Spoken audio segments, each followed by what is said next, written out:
Jadi lagi sekali terima kasih kepada saudara Women on Fire dari Surabaya yang mengajak kita boleh bersama-sama bergabung.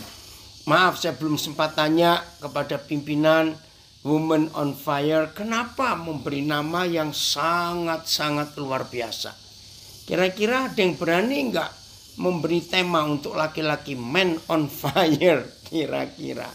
Nah tapi waktu saya merenung ada ya Men on Fire. Ke depan kalau kita sudah berkembang ganti Warrior on Fire aja Pak. Oh Warrior, oke ya.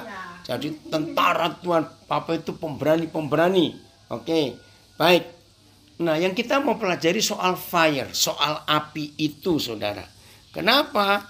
Karena dalam firman Tuhan luar biasa Tuhan bicara tentang api. Nah di Facebook saya dan di Instagram saya beri judul yang menjadi pelayan api untuk Tuhan. Wah, kok bisa begitu? Coba bukakan Ibrani 1 ayat yang ke-7. Ibrani 1 ayat yang ke-7. Dan tentang malaikat-malaikat ia berkata,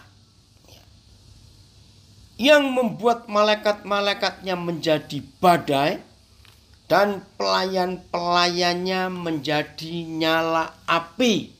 Ya, saya tunggu terjemahan yang lain. Ya, Riki. Ibrani 1 ayat 7. Nah, saudara bayangkan. Pelayan-pelayannya itu seperti nyala api. Malaikat-malaikatnya menjadi badai. Wih, itu keren sekali. Ah, ini ada yang kirim. Bagus. FAYH. Tuhan berbicara mengenai malaikat-malaikatnya sebagai pesuruh yang cepat. Laksana angin dan sebagai pelayan yang berupa api yang menyala. Nah itu terjemahan FAYH. Wih itu luar biasa saudara. Kalau kita menemukan fakta ini dalam hidup kita. Nah api. Oke. Lagi sekali saya belum sempat tanya kepada Ibu Teresia. Kenapa itu memberi nama Woman on Fire, apinya? Kalau kita mendengar kata api, maka kita harus mikir dua hal tentang api itu. Ya, saya ulangi, kalau kita mendengar kata api, maka kita harus mikirkan dua hal tentang api itu sendiri. Api lilin, api kompor, api unggun, betul enggak? Terus api korek. Ya. Nah itu api yang berguna. Berfaedah untuk kita. Tapi api yang sama. Kalau menyala di tempat yang salah. Dan membakar. Yang tidak seharusnya dibakar oleh nyala api itu. Kita bisa tahu betapa dahsyat akibat kerusakannya.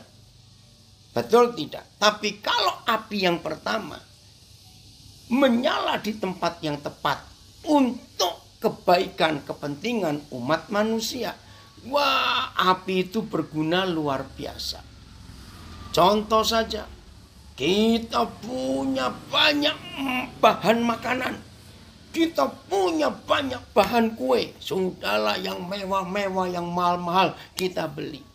Kalau nggak ada api untuk memasaknya, untuk mengovennya, untuk merebusnya, maka semua bahan yang mahal-mahal itu tidak akan ada gunanya. Oke, nah, maaf karena saya orang Jawa juga. Ini ada anak saya yang kirim bahasa Jawa, Alkitab bahasa Jawa. Dene tumrap para malaikat.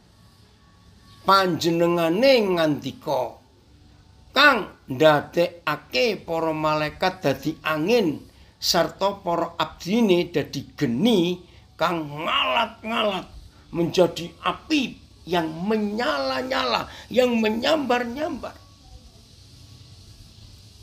Maafkan saya.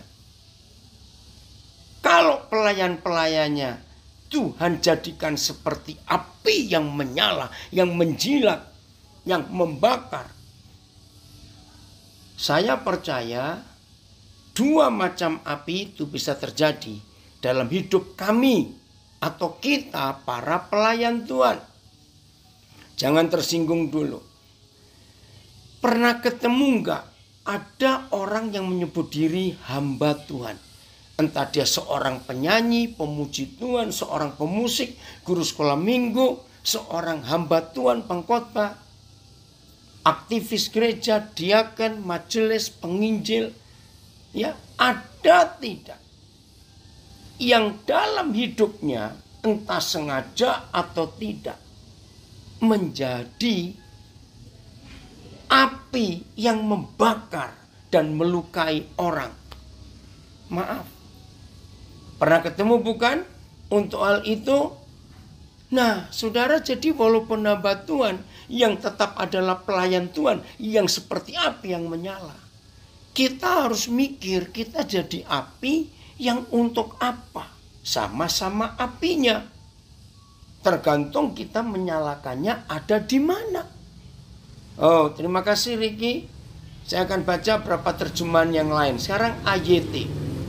Tentang para malaikat, Tuhan berkata, Ia membuat malaikat-malaikatnya menjadi angin, pelayan-pelayannya menjadi nyala api. Terjemahan lama. Maka akan hal segala malaikat itu demikian katanya. Ia menjadikan segala malaikatnya angin dan pesuruhnya nyala api. PIS. Mengenai malaikat-malaikat, Tuhan berkata begini. Tuhan membuat malaikat-malaikatnya menjadi angin dan pelayan-pelayannya menjadi nyala api. MELT. Dan kepada para malaikat memang dia berkata, siapakah yang menjadikan para malaikatnya sebagai roh dan para pelayannya sebagai kobaran api. Nah, sampai di sini mari kita mulai memutuskan dan menentukan.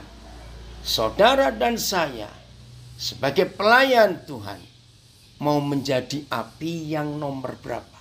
Yang pertama, itu api yang berguna untuk kehidupan kita. Masak air, masak nasi, betul enggak? Lalu untuk masak apa saja, ya ada listrik juga. Tapi ini bicara soal api logika sebelum ada alat-alat yang dari listrik itu. Bayangkan kalau enggak ada api, kita enggak bisa buat apa-apa. Power, tenaga, itu perlu api. Ingat, dulu sebelum ada kereta api yang lokomotifnya listrik, masih ingat ya? Pakai batu bara, pakai kayu. Saya masih ingat waktu masih kecil, kalau naik kereta, itu pasti ada persediaan. Ya balok-balok potongan kayu yang besar-besar yang di lokomotifnya itu. Lalu ada yang masukkan api itu supaya kereta itu bisa jalan. Nah, itulah kekuatan. Itulah tenaga yang luar biasa. Roh Kudus itu digambarkan salah satu bentuknya adalah api. Itu yang mendorong kita untuk tetap semangat karena ada api yang menyala. Tapi ingat, api yang sama bisa berubah jadi pembunuh. Membakar, rumah terbakar, gedung terbakar, hutan terbakar. Masih ingat ya? Nah, dari mana kalau kita ini pelayan Tuhan yang seperti api yang menyala? Dari mana api itu keluar? Yakobus pasal 3. Dikatakan lidah kita, maaf, lidah kita itu seperti api. Ricky tolong Papa carikan ayatnya, Yakobus 3 ayat berapa? Bahwa kalau api korek itu bisa membakar hutan. Apalagi dari lidah kita. Yakobus 3 ya, Rick coba carikan itu. Nah, pelayan-pelayan Tuhan yang ada api di mulutnya. Oh ya, saya baca dulu Yakobus 3 ayat 5. Demikian juga lidah, walaupun suatu anggota kecil dari tubuh, namun dapat memegahkan perkara-perkara besar. Lihatlah betapapun kecilnya api, ia dapat membakar hutan yang besar. AYT. Demikian juga lidah adalah bagian yang kecil dari tubuh. Tetapi lidah dapat menyombongkan hal-hal besar. Lihatlah betapa luasnya hutan yang terbakar oleh api yang begitu kecil. Terjemahan lama. Demikian juga lidah Suatu anggota yang kecil, tetapi sangatlah ia membesarkan dirinya. Tengoklah berapa besarnya hutan dibakar oleh api yang kecil. BIS, begitu juga dengan lidah kita. Meskipun lidah kita itu kecil, namun ia dapat menyombongkan diri tentang hal-hal yang besar-besar. Bayangkan betapa besarnya hutan dapat dibakar oleh api yang sangat kecil. Yang terakhir, ambil arti, demikian juga lidah sebagai anggota tubuh yang kecil. Namun lidah ini membuat hal-hal yang besar. Lihatlah, api yang kecil, betapapun lebatnya hutan, dia bisa mengobarkannya, mengobarkannya. Betul. Nah, ini ada terjemahan FAYH, saya baca lagi ya. Demikian juga lidah adalah sebuah benda yang kecil, tetapi betapa hebat akibat yang dapat ditimbulkannya. Hutan besar dapat terbakar oleh bunga api yang kecil. Itu dia. Terus ada tambahan komen di Facebook. Ya, amin. Kompor yang apinya menyala berkobar, maka lalat tidak akan berani mendekat pada kompor tersebut. Iblis juga tidak akan berani mendekat pada orang-orang yang penuh api Roh Kudus dan firman. Amin. Puji Tuhan untuk hal ini. Nah, ini kalau kita belajar, kita dapat masukan dari banyak saudara kita, makin luas. Nah, saudara, maka kesimpulannya, api itu, ini anak saya ngambilin minum, terima kasih. Ya, ya. Anak saya dengar saya batuk-batuk, dia ngambil minum. Makasih Sam. Ya. Saya ulangi. Dari api yang kecil. Dan firman Tuhan mengatakan itu dari lidah kita. Ayo kita melihat. Sering enggak atau pernah enggak kita itu sampai kaget, tersakiti. Ada orang sebetulnya ngomongnya pendek, kalimatnya pendek. Mungkin cuma berapa huruf, tapi celekit gitu. Ngerti istilah ini ya? Ini orang Surabaya bilang celekit begitu. Saudara, maka itu hati-hati dengan mulut kita. Ini anak saya dari Manado komen, betul sekali. Ini loh mulut ini, itu api saudara, yang bisa melukai orang. Dan ingat, apa yang sudah keluar dari mulut kita, saya ulangi, apa yang sudah keluar dari mulut kita, mau pakai cara apapun juga. Saya ulangi, apa yang sudah keluar dari mulut kita, mau pakai cara apapun juga, itu nggak bisa kita tarik kembali atau nggak bisa kita padamkan kalau itu api. Renungkan kata-kata itu. Dulu saya dapat ilustrasi, ini zaman kuno dulu di Tiongkok. Ada seorang menantu. Aduh, kalau istilah sekarang mulutnya itu ember. Lah ini mama mertua sudah berkali-kali nasihatin. Tapi menantu perempuan ini tidak bisa diatasi. Nah, ada yang komen, sekarang apinya ganti di jari Pak Daniel. Kalau nulisnya bisa menyakiti orang lain, betul. Ada di jempol ya, apinya itu. Oke.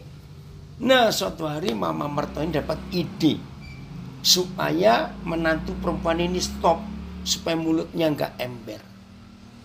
Nggak tahu bagaimana mama mertua ini bisa ngumpulin bulu angsa.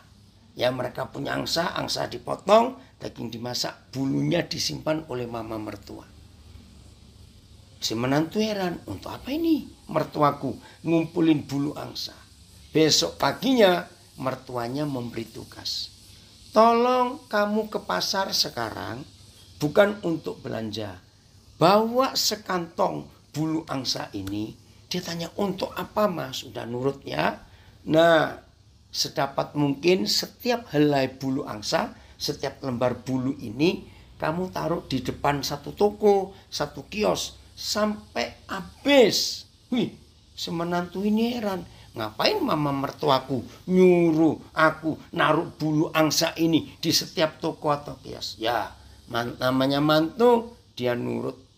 Puji Tuhan, ini rekan saya dari Muara Mujan, Kutai Barat, Kalimantan Timur gabung. Ya, Petrus, Esther senang sekali.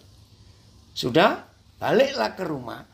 Terus dia bilang, "Ma, sudah selesai, sudah kosong kantong ini." Waduh, terima kasih, kamu mantu yang baik. Kagetlah si menantu ini, ternyata ada perintah berikut dari mama mertua. "Tolong ya, apa mah? Kamu balik lagi ke semua tempat, ke semua toko yang kamu pernah taruh, yang tadi kamu taruh bulu angsa itu. Terus masukkan kembali ke kantong ini dan bawa pulang." Ayo, kalau saudara menantunya, saudara akan jawab apa dikasih tugas begitu? Kalau saya jadi menantunya bilang, "Mama nganggur apa? Suruh nyari lagi bulu angsa." Tapi ini ilustrasi bagus sekali. Begini kata mamanya. "Nah, yang keluar dari mulutmu, yang tiap hari mama ingatkan kamu, jangan ngomong begitu. Itu seperti bulu-bulu angsa itu. Kalau kamu sudah keluarkan kata-kata itu, nggak bisa balik lagi. Itu sudah terbang di bawah angin kemana-mana." Kira-kira semua kita setuju nggak dengan ilustrasi ini? Nah, itulah mulut kita. Itulah kata-kata kita. Ingat loh saudara, tidak ada manusia di dunia selain Tuhan Yesus yang pernah berkata begini. Kalau iya katakan ya. Kalau tidak katakan tidak.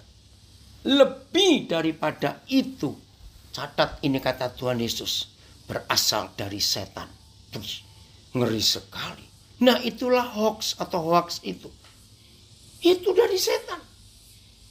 Tapi anehnya saudara, kenapa sih masih banyak orang, maaf, sudah bego, goblok, oon lagi, suka nyebarin hoax atau gosip? Stop hari ini. Itu api yang akan membakar seperti Yakobus 3 ayat 5 tadi.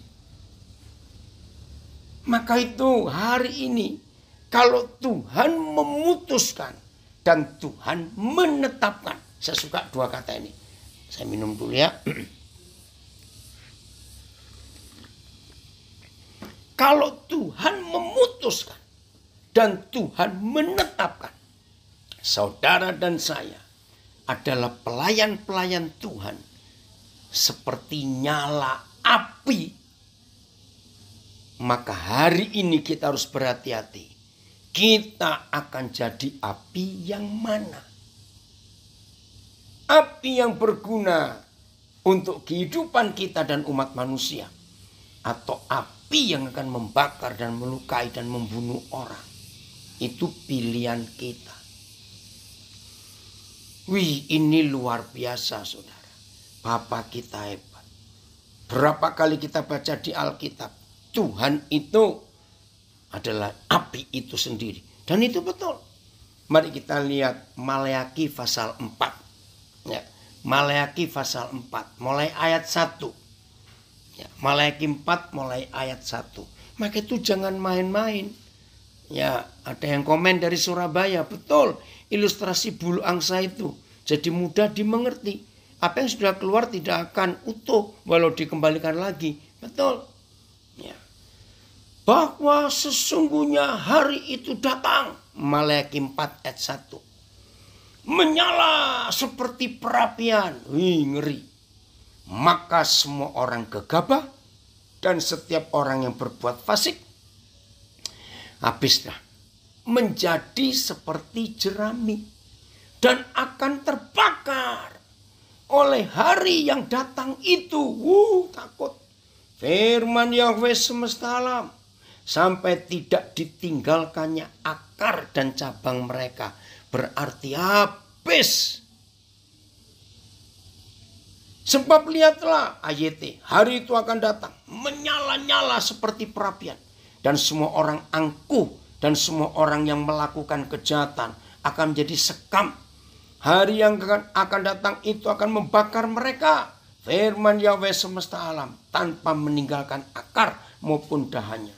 Karena sesungguhnya hari itu datang bernyala-nyala seperti dapur. Maka segala orang sombong dan segala orang yang berbuat jahat itu akan seperti jerami. Dan hari yang akan datang itu kelak menyalakan mereka, membakar mereka. Demikianlah firman Yahweh seluruh sekalian alam. Sehingga baik akar baik cabang tiada lagi tinggal pada mereka. PS, kata Yahweh yang Maha Kuasa, akan tiba harinya semua orang sombong dan jahat dibakar seperti jerami. Oh ampun kami Tuhan. Pada hari itu mereka akan dibakar habis dan tidak ada yang tersisa dari mereka. FAYH, waspadalah firman Yahweh semesta alam. Karena akan datang hari penghakiman. Wih ngeri ya. Akan datang hari penghakiman yang menyala-nyala seperti dapur api. Orang yang sombong dan yang jahat akan dibakar habis seperti jerami. Mereka semua akan dimusnahkan seperti pohon yang dibakar sampai ke akar-akarnya. Tolong kami Tuhan.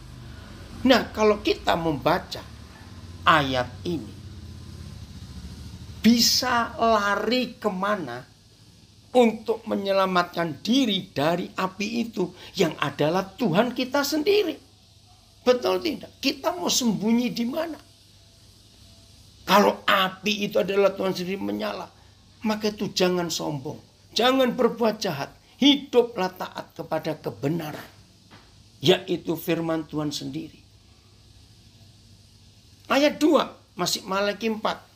Maka itu kita harus tahu api apa yang bagaimana yang kita harus nyatakan di hadapan Tuhan. Ayat 2, Malaki 4. Nah, inilah jaminannya. Inilah garansinya. Terima kasih Bapa, Engkau memberikan kami tempat yang gak bisa terbakar oleh api murka-Mu itu. Tetapi kamu yang takut akan nama-Ku. Apa sih artinya takut kepada nama Tuhan? Sederhana, tidak berbuat dosa. Dah, itu artinya takut pada Tuhan. Tetapi kamu yang takut akan nama-Ku, bagimu akan terbit surya kebenaran dengan kesembuhan pada sayapnya. Kamu akan keluar dan berjingkrak-jingkrak seperti anak lembu lepas kandang. Weh, keren betul terjemahan ini saudara ya. Firman Tuhan ini. Ya, saya baca dulu FAYH. Tetapi bagi kamu yang takut akan nama-Ku, matahari kebenaran akan terbit dengan membawa kesembuhan pada sayap-sayapnya. Kamu akan keluar dengan bebas sambil melompat-lompat kegirangan seperti anak sapi yang dilepaskan dari kandangnya. AYT. Namun untuk kamu yang takut akan nama-Ku, matahari kebenaran akan terbit dengan kesembuhan pada sayap-sayapnya. Kemudian kamu akan keluar dan melompat-lompat seperti anak sapi yang lepas dari kandang. TL, terjemahan lama. Akan tetapi bagi kamu yang takut akan nama-Ku, akan terbit matahari kebenaran dan di bawah kepaknya akan ada penyembuhan. Maka kamu akan keluar dan beramai-ramai seperti anak-anak lembu yang tambun. PS, tetapi bagi kamu yang taat kepadaku, kuasa-Ku yang menyelamatkan akan terbit laksana matahari dan sinarnya membawa penyembuhan. Kamu akan bebas dan gembira seperti anak sapi yang baru dikeluarkan dari kandang. Haleluya. Senang bukan? Kalau kita dilepaskan dari kandang, wah berjingkrak-jingkrak. Nah maka itu pilihannya bagaimana? Tuhan kita adalah api itu yang menyala-nyala. Wih, luar biasa kalau kita hidup dalam ketaatan. Enggak cuma sampai di situ. Maka itu para pelayan. Ingat kata sombong di ayat 1 Malaki 4 tadi. Jangan sombong, jangan angkuh, jangan merasa hebat. Izinkan saya mengatakan. Pandemi COVID-19.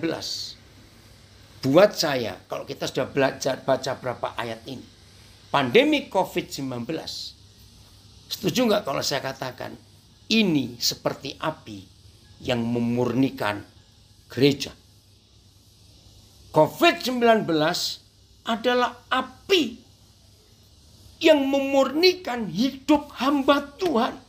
termasuk pemain musik gereja, pemimpin pujian, WL, singer, pemain tamborin, kalau saudara ada tamborin di gereja, pokoknya semua, ushers.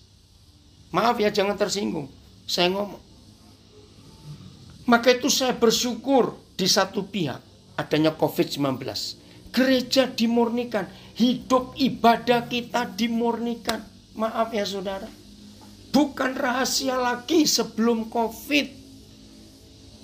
Anak-anak Tuhan kalau sudah deket-deket hari Minggu, ya nggak semuanya sih, tapi ada. Sudah sibuk untuk Minggu pakai baju apa, sepatu yang warna apa. Maaf jangan tersinggung. Bahkan tidak sedikit ada orang-orang Kristen Sabtu sudah sanggulan dulu di salon, terus tidurnya duduk. Karena besok pagi takut rambutnya remuk. Maaf saya berkata, karena pagi mau ke gereja. Bahkan saya pernah berkali-kali, ini bukan cuma 2-3 kali, di gereja. Saya pikir ada pengantin. Karena sebelum gembalanya tiba, saya tiba duluan. Terus ada orang salon, saya sebutannya apa ya, tukang make up itu loh. Terus saya tanya pada salah satu diakennya, oh ada yang menikah nanti. Yang jawab si orang salon, oh enggak pak, ini kami itu langganan ibu gembala. Kan hari ini ada 4 kali ibadah. Nah biasanya setelah 2 kali, maka ibu gembala minta retouch. Oh ya, keren betul. Ada yang seperti itu loh saudara. Pemain-pemain musik itu biasanya, jangan tersinggung. WL, singer, usher itu biasanya kalau sudah Jumat sore atau Sabtu sore. Itu sudah pada kasak kusuk. Kita pakai baju apa? Seragam apa? Yang bagaimana? Maaf ya, jangan tersinggung. Kalau enggak ya enggak apa-apa lah, sudah jangan usah ribut. Ini saya ngomong yang ya begitu loh. Maafkan saya. Tapi dengan adanya COVID, nggak perlu. Kita bisa ibadahnya pakai daster, kita bisa ibadah pakai kaos singlet karena di depan HP. Yang nonton kan kita sendiri. Loh betul tidak? Nah di situ COVID-19 memurnikan kita. Bagaimana hati kita dalam beribadah kepada Tuhan. Nggak ada yang lihat. Nggak ada yang lihat. Apalagi gereja, maafkan saya, maafkan. Karena ada yang tersinggung untuk saya ngomong ini. Itu loh, kalau gereja mewah yang kaya raya, kan ada kamera yang jalan-jalan terus saudara di atas. Apa ya namanya itu ya? Macam-macam lah itu, saya lupa namanya. Ya. Nah saya pikir pertama kali saya tahu alat itu, saya bilang, wih gereja ini hebat bener ya. Ada kameranya nyorot, jemaat. Biasanya yang nangis disorot, di close up gitu loh. Ternyata alat itu membuat banyak orang Kristen munafik. Tahu nggak? Nggak semuanya, nggak semuanya. Tapi ada. Karena suatu saat, saudara, saya lagi ibadah, bukan saya yang khotbah. Nah, terus nggak tahu bagaimana, kebetulan saya duduk dekat kamera itu, kan ada monitornya. Terus saya tuh ngelirik gitu loh. Nah, ada 2 orang ya duduk berjejer. Yang satu itu serius. Ya, seriusnya benar atau enggak saya juga nggak tahu. Nah, yang samping kirinya main HP. Begitu kamera nyorot ke mereka, ini yang serius itu nggak ngeliat ke sebelah, cuma ngeliat ke kamera terus nyikut, gitu loh. Nah, yang disikut ini nggak tahu ada apa. Nah, kan nggak berani ngomong, gitu loh. Tapi dari wajahnya saya ngeliat ini reaksi yang serius tadi. Dia cuma gini. Ngerti nggak? Suruh. Nah, akhirnya yang main HP sadar, ikut noleh. Terus dia pura-pura. Maaf saudara. Oh, ternyata kemunafikan itu dihancurkan oleh nyala api COVID-19. Untuk kita dimurnikan. Para asyir juga kurang kerjaan sekarang karena nggak ada tamu. Nah, seragamu diapakan itu yang bagus-bagus mahal-mahal itu ada di rumah, maaf ya. Maka itu Natal tahun yang lalu, pertama kali gereja nggak sibuk cari seragam kur, seragam sekolah minggu, seragam wanita, seragam musik, nggak ada. maaf ya. Aduh, yang punya toko tekstil minta maaf. Yang penjahit-penjahit saya juga minta maaf kalau ngomong ini. Jadi COVID-19 ini adalah api yang memurnikan. Bahkan hamba-hamba Tuhan, maafkan saya. Coba saudara dengar 2 kalimat ini. Di masa COVID-19, api yang memurnikan gereja. Hamba Tuhan yang model mana yang tetap bertahan? Hamba Tuhan yang hidupnya untuk melayani, atau hamba Tuhan yang melayani untuk hidup? Cepat jawab. Yang bertahan dengan api COVID-19 ini hamba Tuhan yang mana? Betul ya? Hamba Tuhan yang melayani untuk hidup itu yang setengah mati, saudara. Aduh, ampuni kami Tuhan. Maka itu mari kita periksa diri kita. Menara doa nggak boleh. Ada kasus saudara, September tahun yang lalu, di sebuah kota di Jawa Tengah saya kenal. Dan di situ anak saya juga ada dan kena. Ya karena mereka berdoa di menara doa, di ruangan doa. 19 orang dalam 1 hari positif COVID-19. Dan yang satu meninggal hari besoknya. Wih, ngeri waktu saya dengar itu. Karena berdoa di ruang tertutup. Kita lihat ini semua dimurnikan. Sudah nggak ada lagi menara doa. Sudah nggak ada lagi sekolah minggu juga tidak ada. Kenapa? Karena mama papa lah yang harus jadi guru sekolah minggunya anak-anak itu. Jadi nggak boleh serahkan kepada orang lain. Betul nggak? Nah sekarang kita buka 1 Korintus 3. Ayat yang ke-12. 1 Korintus 3 ayat yang ke-12. Masih api yang menyala. Maka itu kita harus sadar saudara. Bagaimana model pelayanan kita. 1 Korintus 3 ayat yang ke-12. Kiranya Roh Kudus menolong kita. Api yang bagaimana. Makasih Icat untuk komenmu. Papa senang sekali. Entahkah orang membangun di atas dasar ini dengan emas, perak, batu permata, kayu, rumput kering, jerami. Nah, kalau saudara baca nanti mulai ayat 10, saudara akan tahu bahwa hamba-hamba Tuhan, gereja-gereja, pelayan-pelayan Tuhan, yayasan-yayasan Kristen, semua yang bergerak di bidang pelayanan. Saudara, Tuhan menggambarkan seperti orang membangun dengan 5 macam material bangunan. Yang pertama emas, dasarnya adalah Tuhan Yesus. Nah setelah itu bangunan di atasnya kita mau bangun model apa? Bahan pertama emas, bahan kedua perak, bahan ketiga batu permata, oh lebih dari 5. Bahan keempat kayu, bahan kelima rumput kering, bahan keenam jerami. Nah selama ini kita tidak tahu pelayanan kita itu dibangun dengan material apa, bahan apa. Ayat 13 Ricky. Lihat ini. Jadi penting api itu. Ayat 13. Ya. Kita lihat. Maka kita harus berjaga-jaga dalam hidup ini. Ayat 13. Ayat 13 Rik.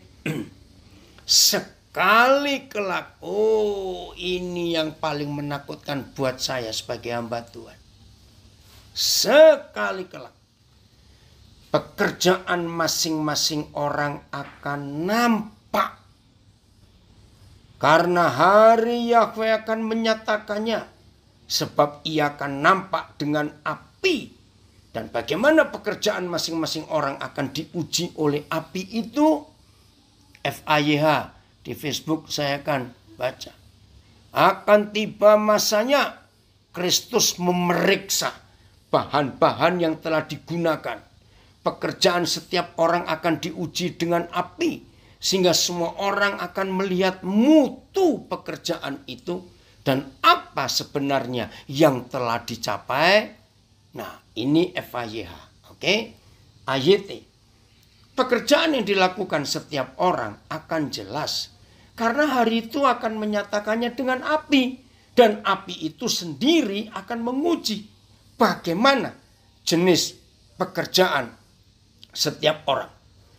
TL, terjemahan lama. Maka pekerjaan masing-masing itu ketaralah kelak.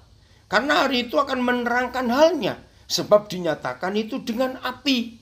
Maka api itu sendiri akan menguji jenis pekerjaan masing-masing itu. Oh, signal macet yang di mana? Oh, Nabire. Tuhan, tolong kami yang di Nabire. Ya, sabar ya Tinus. Ini anak saya di Nabire. Tuhan, tolong kalian. BS. Pekerjaan setiap orang akan kelihatan nanti. Pada saat Kristus datang kembali. Sebab pada hari itu api akan membuat pekerjaan masing-masing orang kelihatan. Api akan menguji dan menentukan mutu dari pekerjaan itu. MLT yang terakhir. Dari tiap-tiap pekerjaan akan menjadi nyata.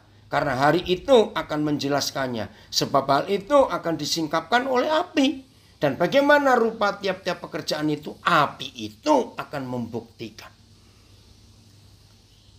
Saya ngomongnya. Nggak usah nunggu kedatangan Tuhan Yesus. COVID-19 sudah jadi api buat gereja. COVID-19 sudah jadi api buat kami hamba-hamba Tuhan. Mutu bangunan pelayanan yang kami kerjakan hari-hari ini sudah setahun lebih.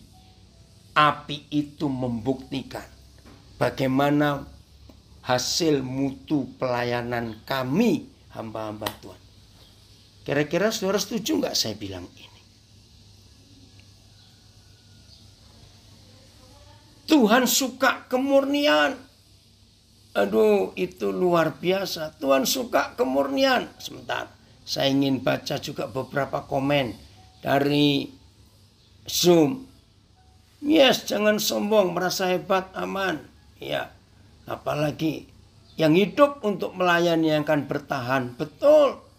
COVID-19 sebagai api yang memurnikan gereja saat ini. Yes, Pak. Amin. Oh, Tuhan, kau luar biasa. Pandemik ini merupakan training bagi kita-kita. Ya, disebutin dari Belanda nih komen. COVID-19 Academy. Betul.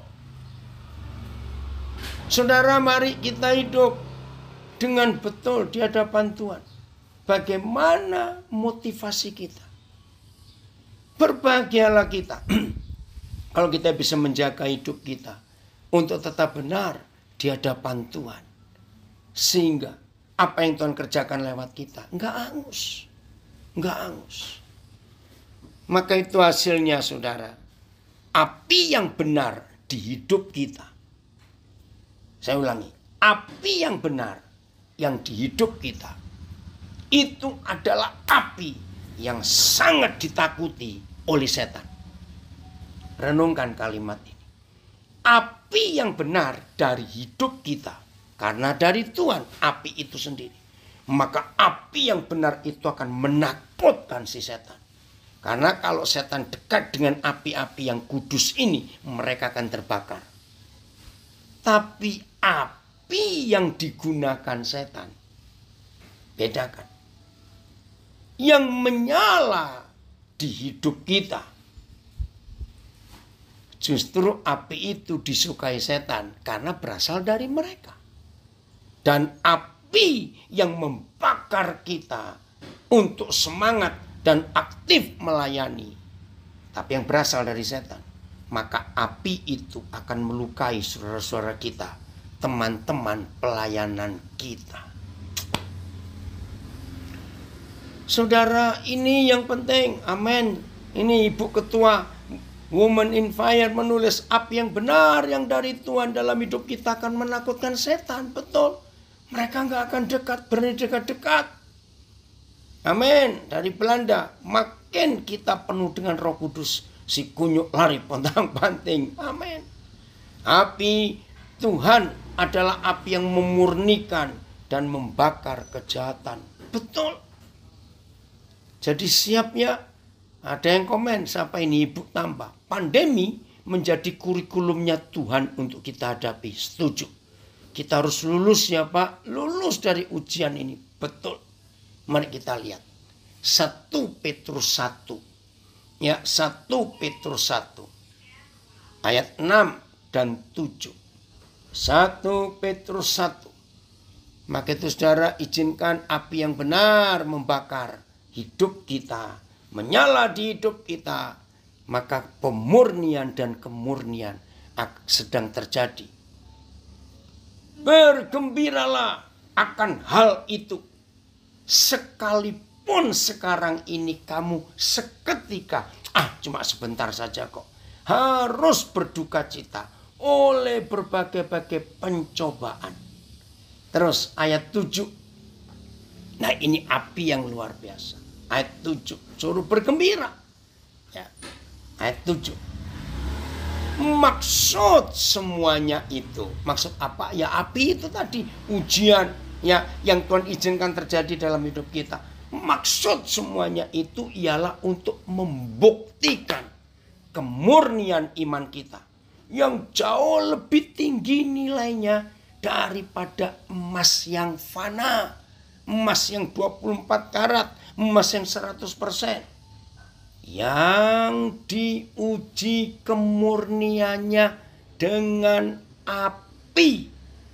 Sehingga kamu memperoleh puji-pujian dan kemuliaan dan kehormatan pada hari Yesus Kristus menyatakan dirinya.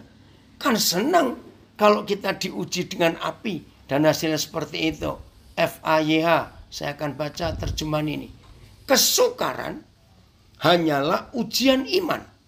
Untuk mengetahui apakah iman saudara sungguh-sungguh kuat dan murni. Iman saudara sedang diuji. Sebagaimana api menguji emas dan memurnikannya. Bagi Tuhan, iman saudara jauh lebih berharga daripada emas. Jadi, jikalau sesudah mengalami cobaan-cobaan yang hebat itu, iman saudara tetap kuat. Maka pada hari dia datang lagi, saudara akan mendapat banyak pujian, kemuliaan, serta kehormatan. Puji Tuhan. Nah, sekarang masih takut dengan api itu? Rugi. Kalau kita takut dengan api yang untuk menguji kita, untuk memurnikan kita, rugi besar. Maka itu betul bukan? Bahwa COVID-19 itu api yang memurnikan kekristenan kita.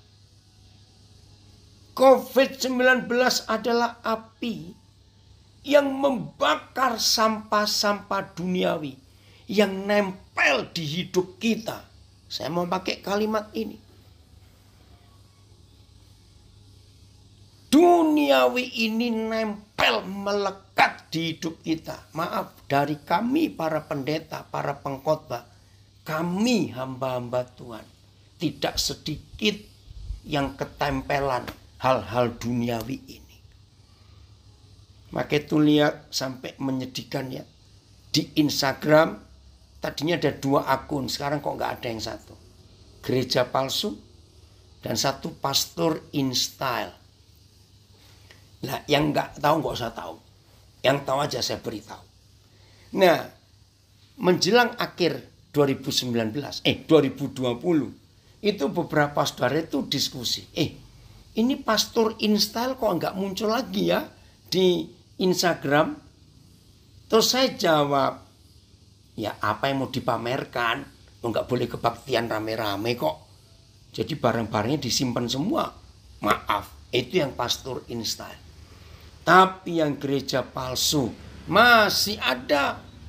Hampir tiap hari akun gereja palsu itu bisa nemu saja gosip-gosip tentang gereja, tentang hamba Tuhan. Sedih. Maka itu COVID-19 adalah api yang memurnikan hidup iman kita, hidup pelayanan kita. Lagi sekali, gereja yang ketempelan duit, kok nggak enak sekali. Gereja yang melekat dengan uang, gereja yang apa-apa adalah uang, gereja yang tujuannya adalah bisnis cari uang. COVID-19 mematikan dan membakar semua sampah-sampah itu. Habis nggak ada kolektor. Tapi saudara, saya kaget loh. Kan saya punya teman, kenalan banyak. Aduh Tuhan tolong. ternyata tidak sedikit gembala-gembala yang memang urusannya dengan duit. Nelpon jemaat satu persatu. Walaupun gak ada ibadah, jangan lupa persembahan tetap dikirim. Bayangkan, itu masih sopan dikit. Yang gak sopan, nagih perpuluhan jemaat.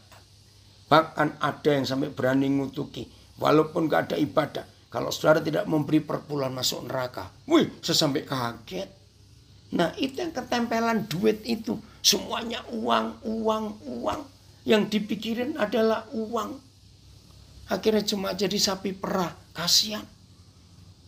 Maka itu kita harus tahu. Kita ini yang mana? Kalau kita siap diuji, kita nggak takut dengan api ujian. Karena itu indah. Betul. Mazmur 104 ayat 4. Kita lihat. Yang membuat angin sebagai suruhan-suruhanmu. Dan api yang menyala sebagai pelayan-pelayanmu. Yang menjadikan angin itu para utusannya. Dan api yang menyala itu para pelayannya. Dijadikannya angin akan pesuruhannya. Dan halilintar yang bernyala pun akan hambanya. Angin kau jadikan utusanmu dan kilat itu pelayanmu. Yang menjadikan malaikat-malaikatnya seperti angin dan pelayan-pelayannya seperti api yang bernyala-nyala. Woi, keren sekali. Bagus, FAYH ada, bagus. Mazmur 104 ayat 4. Ya, saya tunggu ya. Nah, bersyukur gak? Kalau Tuhan menetapkan saudara dan saya adalah pelayan-pelayannya yang berapi. Jangan bilang kereta api, beda lagi itu. Jelas ya? Jadi Tuhan itu luar biasa. Oke. Oh, Holong, terima kasih. Ini anak saya memberikan komen. Api berguna, satu, memberi terang, ya, menunjukkan arah. Dua, memurnikan dan membersihkan. Tiga, sumber energi dan memberi kehangatan. Terima kasih Holong untuk komenmu.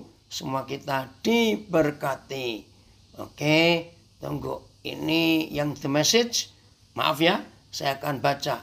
Karena, ini yang the message. The message atau amplified ini Ricky? Oh, message ya.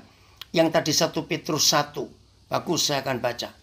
I know how great this makes you feel. Memang aku tahu ini membuat kamu tuh surprise begitu ya perasaanmu. Even though you have to put up with every kind of aggravation in the meantime. Jadi nggak enak untuk sementara ini. Kita dimasukkan put up ya. Pure gold sebagai emas murni put in the fire comes out of it. Dari begitu emas itu keluar dari api, maka emas itu pasti emas murni. Proof pure, sudah dibuktikan murni. Genuine faith, iman yang murni. Put through these sufferings come out proof genuine. Wah, hebat. Jadi api yang memurnikan itu akan keluar yang murni juga. Terima kasih untuk itu. Oke. Ini sekarang yang FAYH Mazmur 104. Malaikat-malaikat adalah pesuruh-pesuruhnya. Dan nyala api adalah hambanya. Oh, terima kasih Tuhan. The message Mazmur 104 ayat 4. You commanded, You commanded winds as messengers. Engkau memerintahkan angin sebagai utusanmu. Appointed fire and flame as ambassadors. Jadi menyuruh angin, api dan nyala api sebagai duta besarmu. Your ambassadors. Terima kasih untuk itu. Nah, itulah kita. Maka lagi sekali, kalau saudara-saudara, khususnya ibu-ibu di Surabaya, memberi nama kelompok saudara Women in Fire. Tidak salah. Lewat hidup para istri. Dengar ya, lewat hidup para istri. Jadilah api. Maaf. Jangan membakar suami dan anak-anakmu ya. Maaf. Tapi woman in fire, jadilah para istri, para ibu, mama, itu api yang terus menyala di rumah saudara. Supaya setan kalau mau mampir mikir-mikir. Karena ada api yang mereka takuti itu. Bisa bayangkan kalau semua istri, semua mama menjadi api yang adalah utusan-utusan Tuhan. Pelayan-pelayan Tuhan, hamba-hamba Tuhan. Aduh, luar biasa. Suami aman, anak-anak juga aman. Karena ada api kudus Tuhan yang menyala, menjaga hidup kita. Itulah api. Begitu pula kita hamba-hamba Tuhan. Jangan salah, api yang keluar dari lidah kita. Biarlah api yang membakar dosa. Biarlah api yang membuat setan gak pernah dekat. Biarlah perkataan kita menjadi api yang membakar semua kejahatan.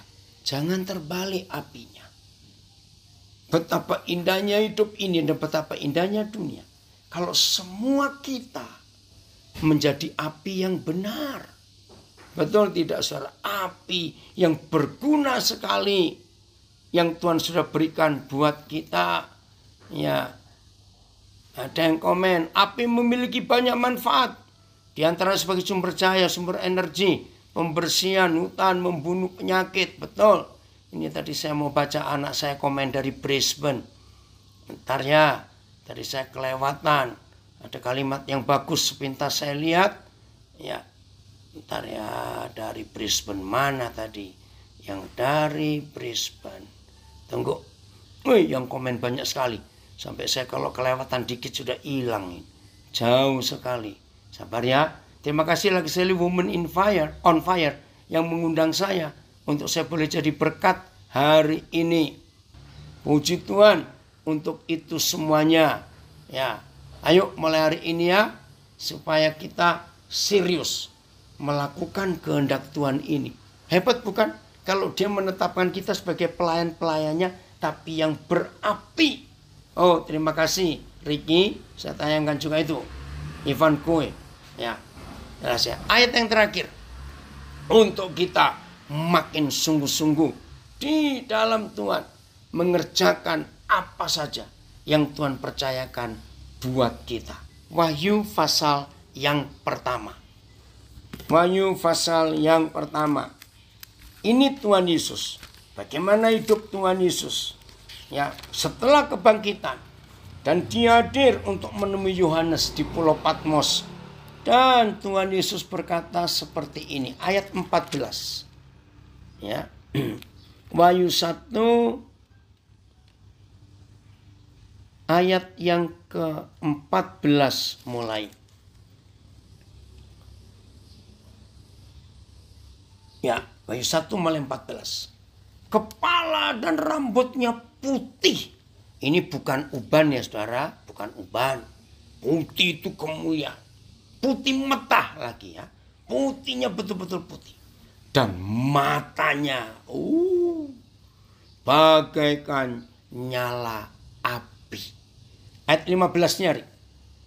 Ayat 15. Terus begitu saudara. Hebat sekali. Ayat 15.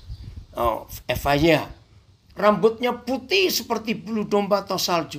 Dan matanya menembus seperti nyala api. Haleluya. Dan kakinya mengkilap bagaikan tembaga membara di dalam perapian. Suaranya bagaikan desau air bah. Terima kasih Bapak. Sekarang bayangkan. Kalau Tuhan Yesus setelah kebangkitan dan dimuliakan Bapa di surga, naik ke surga. Ternyata Yohanes melihat di dalam kemuliaan yang luar biasa itu, api dari matanya, kakinya pun membara dalam perapian. Nah, kalau itu terjadi di hidup kita para pelayan Tuhan, saudara bisa bayangkan betapa dahsyatnya gereja Tuhan jadi jawaban dan jadi berkat buat dunia ini. Betul nggak saudara? Maka itu mulai hari ini jangan kita menggunakan api yang salah. Di zaman Perjanjian Lama, anak-anak Harun pernah salah membawa api masuk ke ruangan Maha Kudus. Api yang salah, api yang Tuhan gak suka. Begitu dibawa, api itu membakar mereka dua. Ngeri sekali. Jadi mulai hari ini bukan cuma woman on fire, tapi semua kita, anak-anak Tuhan, ayo kita menjadi api yang menyala, yang dibutuhkan oleh banyak orang untuk kehidupannya. Tapi api itu sangat ditakuti oleh si iblis. Keren ya?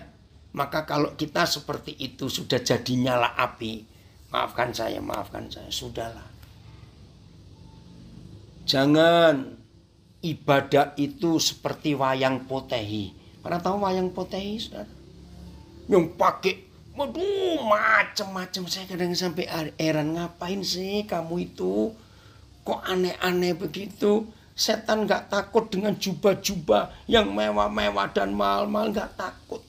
Gak usahlah pakai banner, pakai kencrotan minyak, anggur perjamuan, ngapain? Setan gak takut dengan semua itu. Maupun cara-cara Yahudi gak usahlah. Sudah pakai biasa saja. Aduh, sayang saya nggak punya duit banyak. Kalau saya punya duit banyak, saya bawa suara semua ke Papua. Di pedalaman Papua itu masih ada. Kalau gereja ibadah yang datang itu, maaf ya, telanjang pakai koteka saja. Nggak apa-apa, Tuhan hadir. Jadi mulai hari ini, gunakan api yang benar ini. Untuk hidup kita, untuk ibadah kita, untuk pelayanan kita. Api yang kudus, api yang benar, api yang dari Tuhan. Itu akan memberkati banyak orang. Dan api itu akan membuat setan ketakutan. Karena setan gak berani dekat dengan api yang seperti itu. Oh ini sebentar, ada terjemahan The Passion. Saya belum baca tadi ya. Baik, terima kasih. Ini anak saya dari Kutai Barat yang nayangkan. You make your messengers into winds of the spirit, and all your minister becomes flames of fire. Oke, terima kasih untuk itu.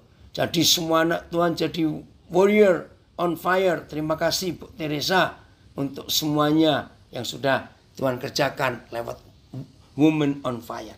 Oke, siap jadi api, nyala api sebagai anak Tuhan, pelayan Tuhan yang dinantikan oleh dunia ini dan memberkati banyak orang. Selamat menjadi pelayan yang berapi.